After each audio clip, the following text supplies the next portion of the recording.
একদিন মা ফাতেমার বোন কুলসুমের বাড়িতে অনেক বড় খাবারের আয়োজন করা হলো। যেই আয়োজনে সে সময়ের ধনাঢ্য ব্যক্তিবর্গরা উপস্থিত ছিলেন। সবাই দাওয়াত পেলেন। সবাই আস্তে আস্তে খাবারের জন্য সেই মেজবানে উপস্থিত হতে লাগলেন। নবী করিম সাল্লাল্লাহু আলাইহি ওয়াসাল্লামও সেখানে গেলেন। সেখানে সবাইকেই তিনি দেখতে পেলেন। তারপর কুলসুম নবী করিম সাল্লাল্লাহু আলাইহি ওয়াসাল্লামকে সালাম দিয়ে বললেন, হে আল্লাহর প্রেরিত রাসূল, হে আমার পিতা, আপনি এসেছেন, আমি অনেক খুশি হয়েছি। আপনি এখানে বসুন। আমরা অনেকেই জানি, আবার অনেকেই জানি না। কুলসুম ছিলেন ধন সম্পত্তির দিক থেকে অনেকটাই স্বাবলম্বী। পক্ষান্তরে মা ফাতেমা ছিলেন অত্যন্ত গরিব। কিন্তু অত্যন্ত গরিব হলেও তিনি দিন প্রচার এবং ঈমান আমলের দিক থেকে ছিলেন অটল। কেনই বা থাকবেন না? মা ফাতেমা হলেন জান্নাতের সর্দারিনী। তিনি জান্নাতুল ফেরদাউসে সকল জান্নাতি নারীদের প্রতিনিধিত্ব করবেন। কুলসুমের বাড়িতে বিভিন্ন রকমের খাবারের আয়োজন হতে লাগলো। মহানবী সাল্লাল্লাহু আলাইহি ওয়াসাল্লাম বললেন, মা কুলসুম, তুমি তো সবাইকে এখানে আমন্ত্রণ জানিয়েছো। সবাইকেই আমি দেখতে পাচ্ছি।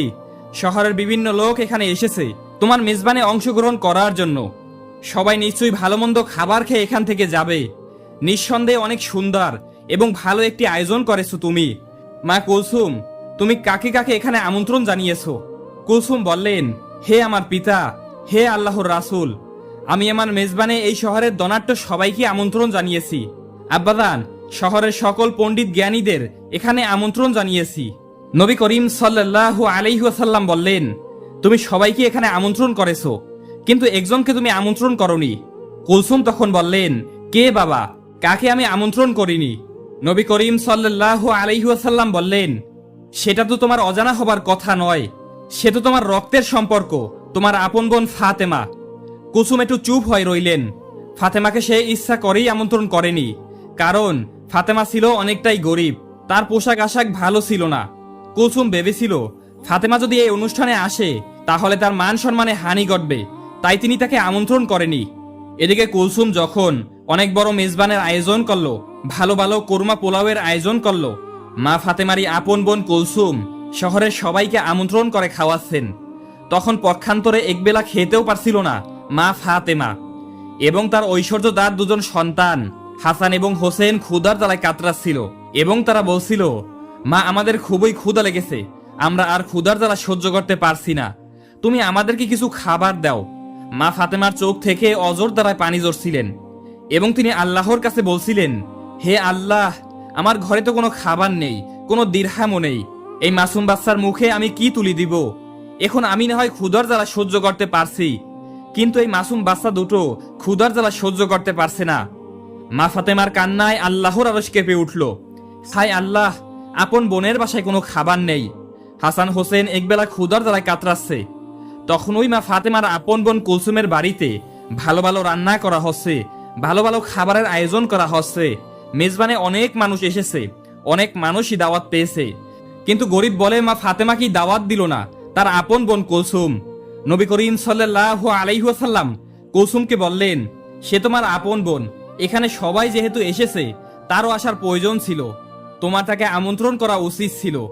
কুলসুম মহানবী সাল্লাল্লাহু আলাইহি ওয়াসাল্লামকে খাবার খেতে বসার জন্য অনুরোধ করলেন এবং সে এড়িয়ে গিয়ে অন্যদিকে চলে গেলেন।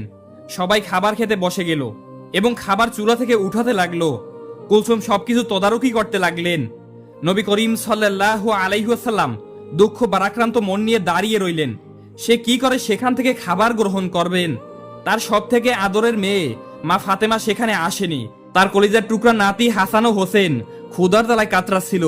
হায় আল্লাহ, এই নিদারুণ অসহায়ত্ব দেখে নবী করিম সাল্লাল্লাহু আলাইহি ওয়াসাল্লামের মনেও অনেকটাই কষ্ট লাগলো। তারপর মা ফাতেমার কাছে যখন হাসান হোসেন ক্ষুধার জ্বালায় চিৎকার করছিল, মা ফাতেমা কোনো উপায় না পেয়ে শুধু চুলাতে গরম পানি ফুটাতে লাগলেন এবং হাসান হোসেনকে বললেন, এই তো বাবা, একটু পরেই খাবার হয়ে যাবে, তোমরা যাও পাহাড়ের কাছে গিয়ে খেলা করো, আমি রান্না হলেই তোমাদেরকে ডাকবো। আসলে চুলায় তো কোনো খাবারই ছিল না, শুধুই গরম পানি দিয়ে ফুটাচ্ছিলেন মা ফাতেমা, কারণ ছেলেদের তো কিছু একটা বুঝাতে হবে, তার ঘরে যে কোনো খাবার নেই। সে শুধুই এই অবস্থা দেখছিলেন এবং তার চোখ থেকে অজর দ্বারায় পানি ঝরছিলেন। পক্ষান্তরে তার আপন বোনের বাসায় অনেক ধরনের খাবারের আয়োজন হতে লাগলো। তারপর সবাইকে খাবারের জন্য যখন কুলসুম খাবারের পাত্রের কাছে গেলেন, তিনি সেই ঘটনা দেখে অবাক হয়ে রইলেন, কারণ তিনি যখন খাবারের পাত্রের কাছে গিয়ে খাবারের ঢাকনা একে একে উপরে তুললেন, তিনি দেখলেন রান্না করা সকল ভালো ভালো খাবার, পোলাও, কোরমা, মাংস সবকিছু পাথর হয়ে গিয়েছে। তিনি বললেন, হায় আল্লাহ, এ কি করে সম্ভব? এ কি করে হলো? একটু আগেই তো সকল খাবার রান্না করা হয়েছিল। খাবার রেখে আমি আমার পিতার সাথে কথা বলছিলাম, এখন সকল খাবার কিভাবে পাথর হয়ে গেল? কার অভিশাপে এমন হলো? শহরের বিভিন্ন মানুষ এখানে এসেছে, সবাই অপেক্ষা করছে। আমি যদি এখন খাবার না দিতে পারি, আমার মান সম্মান কিছুই থাকবে না। এই কথা ভাবতে ভাবতে কুলসুম দৌড়ে মহানবী সাল্লাল্লাহু আলাইহি ওয়াসাল্লামের কাছে গেলেন। তিনি তার পিতাকে বললেন, হে আমার পিতা, আমি এখন কি করব? আমার অনেক বড় বিপদ হয়ে গেছে। এমন কেন হলো? আমি কিছুই ভেবে পাচ্ছি না। মহানবী হযরত মুহাম্মদ সাল্লাল্লাহু আলাইহি ওয়াসাল্লাম তার মেয়ে কুলসুমকে বললেন, কেন মা, কি হয়েছে? তোমাকে এত হতাশাগ্রস্ত লাগছে কেন? আমাকে খুলে বলো।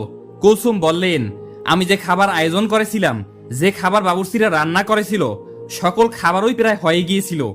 আমি যখন আপনার সাথে কথা বলে সবাইকে খাবার দেওয়ার জন্য, তদারকি করার জন্য খাবারের কাছে গেলাম এবং গিয়ে খাবারের পাত্র একে একে উঠাতে লাগলাম, আমি দেখলাম সকল খাবারই কয়লায় পরিণত হয়ে গিয়েছে। এখন আমি কি খাওয়াবো এই আমন্ত্রিত অতিথিদের? তাদের আমি কি দিব? এত বড় মেজবানের শহরের ধনাঢ্য ব্যক্তিরা, জ্ঞানী ব্যক্তিরা উপস্থিত হয়েছে। আমি যদি এখন তাদের সামনে খাবার দিতে না পারি, তাহলে আমার মান সম্মান কিছুই থাকবে না। আপনি আমাকে সাহায্য করুন, আমি এখন কি করতে পারি? নবী করিম সাল্লাল্লাহু আলাইহি ওয়াসাল্লাম সব কিছুই বুঝতে পারলেন। তিনি বললেন, মা কুলসুম, তুমি অনেক বড় ভুল করে ফেলেছো, যে ভুলে আল্লাহর আরশ কেঁপে গিয়েছে। আল্লাহ অনেকটাই তোমার উপর নারাজ হয়েছে। আর তিনি এজন্যই নারাজ হয়েছেন, তুমি তোমার আপন বোন ফাতেমাকে গরিব বলে এই মেজবানে আমন্ত্রণ করনি। সে দিন আনে দিন খায়, তার মাসুম বাচ্চা হাসান ও হোসেন ভালো মন্দ খাবার তো দূরের কথা, দুবেলা পেট ভরে খেতেও পারে না। অথচ আপন বোন, আপন বোনের ছেলেদের তুমি তোমার মেজবানে আমন্ত্রণ করনি। শহরের সকল মানুষকে তুমি আমন্ত্রণ করেছো, আর সে গরিব বলে, তার পোশাক আশাক ভালো নাই বলে তুমি তাকে আমন্ত্রণ করনি। সে মনে অনেকটাই কষ্ট পেয়েছে, তার মাসুম বাচ্চারা ক্ষুধার জ্বালায় কাতরাচ্ছে। এই ঘটনা আল্লাহর আরশে পৌঁছে গিয়েছে। আল্লাহ তোমার উপর নারাজ হয়েছেন, তাই তোমার সকল খাবারই সে কয়লায় পরিণত করে দিয়েছেন। এরপর কুলসুম বললেন, হায় আল্লাহ, আমি তো এতটা ভাবিনি। হে আল্লাহর নবী, আপনি কিছু একটা করুন, এর সমাধান দিন। নবী করিম সাল্লাল্লাহু আলাইহি ওয়াসাল্লাম বললেন, এর উপায় একমাত্র মা ফাতেমার কাছেই আছে। তিনিই পারেন সকল সমস্যার সমাধান করতে। নিশ্চয়ই তার ইচ্ছায় আল্লাহ রাব্বুল আলামিন এই সমস্যার সমাধান করে দিতে পারেন। তখন কুলসুম দৌড়াতে দৌড়াতে মা ফাতেমার বাড়িতে পৌঁছে গেলেন। সেখানে গিয়ে তিনি মা ফাতেমাকে ডাক দিলেন। মা ফাতেমা বাড়ি থেকে বের হয়ে আসলেন এবং বললেন, হে আমার বোন, তোমাকে এতটা হতাশাগ্রস্ত দেখাচ্ছে কেন? এই অসময়ে আমার বাড়িতে কেন? আজ তো তোমার বাড়িতে অনেক বড় খাবারের আয়োজন, অনেক বড় মেজবানের আয়োজন করেছো তুমি।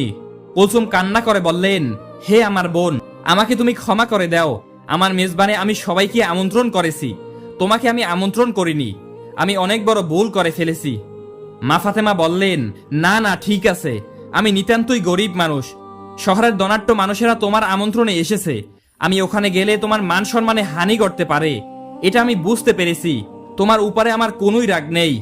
তখন কুলসুম বললেন, এখন এসব কথা বলার সময় নয়, তুমি আমাকে ক্ষমা করে দিও। তোমাকে আমি আমন্ত্রণ করিনি বিদায়। মহান আল্লাহ রাব্বুল আলামিন আমার উপর নারাজ হয়েছেন। আমি যখনই সবাইকে খাবার দিতে যাব, তখন দেখি আমার সকল খাবারই কয়লায় পরিণত হয়ে গিয়েছে। তুমি এখনই সেখানে চলো। আমার পিতা নবী করিম সাল্লাল্লাহু আলাইহি ওয়াসাল্লামও সেখানে রয়েছেন। হে আমার বোন, তুমি যদি ওখানে উপস্থিত না হও, তাহলে ওই সমস্যার সমাধান হবে না এবং আমি শহরের কাউকেই খাবার দিতে পারবো না। তারা সবাই উপস্থিত হয়েছে, তাদের কাউকেই খাবার দিতে না পারলে তোমার আপন বোন কুলসুমের মান সম্মান কিছুই থাকবে না। এই কথা শুনে মা ফাতেমা বললেন, ঠিক আছে, আমি তোমার কষ্টের কথা বুঝতে পেরেছি, তুমি হতাশ হইও না, চলো দেখি কি করা যায়। এই বলে হাসান হোসেনকে নিয়ে কুলসুমের বাড়ির দিকে রওনা করলেন। তারপর কুলসুমের বাড়িতে গিয়ে মা ফাতেমা দেখলেন নবী করিম সাল্লাল্লাহু আলাইহি ওয়াসাল্লাম মা ফাতেমার অপেক্ষায় মেজবানে উপস্থিত, সকলের সামনে দাঁড়িয়ে রয়েছেন। মা ফাতেমা সেখানে গিয়ে আল্লাহর নবীকে সালাম দিয়ে বললেন, হে আমার পিতা, আমার সালাম গ্রহণ করুন। মহানবী হযরত মুহাম্মদ সাল্লাল্লাহু আলাইহি ওয়াসাল্লাম মা ফাতেমার সালামের উত্তর দিয়ে বললেন, মা ফাতেমা, তুমি এসেছো, আমি তোমারই অপেক্ষায় ছিলাম। মা ফাতেমা বললেন, হ্যাঁ বাবা, আমি এসেছি। কুলসুম আমার বাড়িতে গিয়েছিল আমাকে ডাকতে, ওই আমাকে নিয়ে আসলো। নবী করিম সাল্লাল্লাহু আলাইহি ওয়াসাল্লাম বললেন, হ্যাঁ, তোমার বোনের অনেক বড় বিপদ, সে একটি ভুল করে ফেলেছে। আমি নিজেও জানি তার এই কাজটি করা ঠিক হয়নি। মহান আল্লাহ রব্বুল আলামিন তোমার কষ্টে তিনিও ব্যথিত হয়েছেন। তোমার বোন কুলসুম একটি ভুল করে ফেলেছে। সে তোমাকে আমন্ত্রণ করেনি, সে অহংকারের বশে একটি পাপ করে ফেলেছে। আল্লাহ রব্বুল আলামিন তোমার দুঃখ কষ্ট দেখে তিনিও নারাজ হয়েছেন। আজকের এই মেজবানে শহরের গণ্যমান্য ব্যক্তিরা উপস্থিত হয়েছে তোমার বোনের এখানে। তারা আজকের দুপুরে আহার গ্রহণ করবে, কিন্তু তারা কি করে খাবে? মেজবানের জন্য যে সকল খাবার রান্না করা হয়েছিল সে সকল খাবার কয়লায় পরিণত হয়ে গিয়েছে। এই কথা শুনে মা ফাতেমা অবাক হয়ে বললেন, আমি তো আমার বোনকে কখনোই অভিশাপ দেয়নি, এমনটি কেন হলো? মহানবী হযরত মুহাম্মদ সাল্লাল্লাহু আলাইহি ওয়াসাল্লাম বললেন, মা ফাতেমা, তুমি অভিশাপ দাওনি, অভিশাপের প্রয়োজন পড়েনি। কিন্তু হাসান হোসেনের ক্ষুধার যন্ত্রণা, মা হিসেবে তোমার আহাজারি আল্লাহ রব্বুল আলামিনের আরশকেও কাঁপিয়ে দিয়েছে। তাই এই মেজবানে যে সকল খাবার রান্না করা হয়েছিল তার হুকুমে সকল খাবারই কয়লা হয়ে গিয়েছে। এখন তোমার বোন অনেকটাই চিন্তায় পড়ে গেছে যে এত সব আমন্ত্রিত অতিথিদের যদি সে খাবার দিতে না পারে তাহলে তার মান সম্মান কিছুই থাকবে না। মা ফাতেমা বললেন, হে আল্লাহর প্রেরিত রাসূল, হে আমার পিতা, আমার এখন কি করণীয় রয়েছে? নবী করিম সাল্লাল্লাহু আলাইহি ওয়াসাল্লাম বললেন, তুমি যদি মন থেকে কুলসুমকে ক্ষমা করো এবং আল্লাহর দরবারে দোয়া করো, হয়তোবা আল্লাহ এর সমাধান করে দিবেন। তখন মা ফাতেমা বললেন, ঠিক আছে বাবা, আমি যাচ্ছি। এই বলে যেখানে খাবার রান্না করা হচ্ছিল, যেখানে সকল খাবার কয়লা হয়ে গিয়েছিল, কুলসুমকে নিয়ে সেই জায়গায় গেলেন। আল্লাহর নাম নিয়ে বিসমিল্লাহ বলে সকল খাবারের পাত্র কাপড় দিয়ে ঢেকে দিলেন এবং আল্লাহর দরবারে দোয়া করলেন এবং কুলসুমকে বললেন, তুমি কাপড় তোলো খাবারের উপর থেকে। খাবারের পাত্রের উপর থেকে যখন কাপড় সরালেন তখন দেখলেন সকল কয়লায় পরিণত হওয়া খাবার আগের অবস্থায় ফিরে এসেছে। কুলসুম আল্লাহর দরবারে শুকরিয়া আদায় করলেন, মা ফাতেমাও আল্লাহর দরবারে শুকরিয়া আদায় করলেন। তখন কুলসুমকে বললেন, নেও বোন, তুমি আমন্ত্রিত সকলকে এখন এই খাবার পরিবেশন করো। কুলসুম ফাতেমাকে ধন্যবাদ দিয়ে বলল, তুমি আমাকে ক্ষমা করে দাও। অহংকারের বশে, অর্থ সম্পদের লোভে আমি অন্ধ হয়ে গিয়েছিলাম। প্রিয় দর্শক, রাসূলুল্লাহ সাল্লাল্লাহু আলাইহি ওয়াসাল্লাম বলেছেন, যার অন্তরে একটি সরিষা দানা পরিমাণ অহংকার থাকবে সে জান্নাতে প্রবেশ করতে পারবে না। সহিহ মুসলিম। তাই অহংকার নয়, বিনয় হলো একজন মুমিনের গুণ। আল্লাহ রব্বুল আলামিন আমাদের সবাইকে অহংকার থেকে দূরে থাকার তৌফিক দান করুন, আমিন। সবাই কমেন্টে লিখুন আমিন। তারপর মা ফাতেমা ও কুলসুম নবী করিম সাল্লাল্লাহু আলাইহি ওয়াসাল্লামের কাছে আসলেন। নবী করিম সাল্লাল্লাহু আলাইহি ওয়াসাল্লাম মা ফাতেমাকে ধন্যবাদ জানিয়ে আল্লাহর দরবারে শুকরিয়া আদায় করলেন। প্রিয় দর্শক, কুলসুমের মেজবানের এই ঘটনাটি ইসলামিক অনেক বইতেই উল্লেখ রয়েছে। আপনার এই ভিডিওটি কেমন লেগেছে তা অবশ্যই কমেন্ট করে জানাবেন এবং এই ভিডিওটিতে এখনো যারা লাইক করেননি তারা এখনই একটি লাইক করে দিন।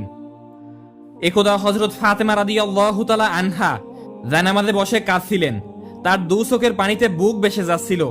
এমন সময় হযরত মুহাম্মদ সাল্লাল্লাহু আলাইহি ওয়াসাল্লাম ফাতেমার বাড়িতে আগমন করলেন এবং ফাতেমার ঘরে প্রবেশ করে দেখতে পেলেন জানামাজে বসে ফাতেমা রাদিয়াল্লাহু তাআলা আনহা অজর দ্বারা কান্না করছেন। তখন বিশ্ব নবী হযরত ফাতেমা রাদিয়াল্লাহু তাআলা আনহাকে উদ্দেশ্য করে বললেন, হে আমার কলিজার টুকরা মেয়ে ফাতেমা, তুমি তোমার জায়নামাজের কোনা উল্টিয়ে দেখো। তখন ফাতেমা রাদিয়াল্লাহু তাআলা আনহা তার জায়নামাজের কোনা উল্টিয়ে চমকে উঠলেন। তিনি বললেন, এ কি আব্বাজান, এদিকে গলিত স্বর্ণ শত তরতর গতিতে বয়ে যাচ্ছে। তখন হযরত মুহাম্মদ সাল্লাল্লাহু আলাইহি ওয়াসাল্লাম বললেন, মা, তোমার প্রয়োজন মতো স্বর্ণ উঠিয়ে রেখো, যাতে তার দ্বারা তোমার সংসার পরিচালনা করা এবং দুনিয়ার আরাম আয়েশ ঝাঁক জমক যা ইচ্ছা তাই করতে পারো। দুনিয়ার সুখ শান্তি ক্ষণস্থায়ী, পরকালের সুখ শান্তি চিরস্থায়ী। এখন তুমি বুঝে বলো, হে মা ফাতেমা, দুনিয়ার সুখ শান্তি চাও নাকি আখিরাতের সুখ শান্তি চাও? হযরত মুহাম্মদ সাল্লাল্লাহু আলাইহি ওয়াসাল্লামের মুখে এমন কথা শুনে ফাতেমা রাদিয়াল্লাহু তাআলা আনহা জায়নামাজের কোনা ছেড়ে দিয়ে নবীজিকে বললেন, আব্বাজান, আমার দুনিয়ার সুখ শান্তির কোনো প্রয়োজন নেই, আমি আখিরাতের সুখ শান্তির পিছনে দৌড়াতে চাই। অনুরূপভাবে আরেকদিনের ঘটনা, একদিন ফাতেমা রাদিয়াল্লাহু তাআলা আনহা এমন দুর্বল হয়ে পড়েছিলেন যে তিনি বিছানা থেকে উঠতে পারছিলেন না।